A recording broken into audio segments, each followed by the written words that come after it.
উপস্থিত হয়েছেন, আমরা করতালির মাধ্যমে তাকে স্বাগত জানাই। আমরির মাধ্যমে সবাই টুকু ভাইকে স্বাগত জানাই।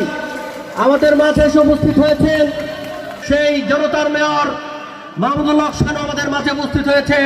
আমাদের মাঝে এসে উপস্থিত হয়েছেন জনতার উপজেলা চেয়ারম্যান, উপজেলা বিএনপি সংগ্রামী আহ্বায়ক। সকলকে আমার ধন্যবাদ এবং শুভেচ্ছা জানিয়ে আমি শুধু একটি কথা বলতে চাই, নেতাকে আমরা নির্বাচিত করতে চাই যার মাধ্যমে আমরা সুন্দরভাবে জীবনযাপন করতে পারবো। সেই নেতৃত্বের গুণাবলী আমরা ইতিমধ্যেই দেখতে পেয়েছি। আলহাজ সুলতান সালাম। এখন আমাদের পরবর্তী অনুষ্ঠান অনন্ত আবু মামুন চঞ্চল।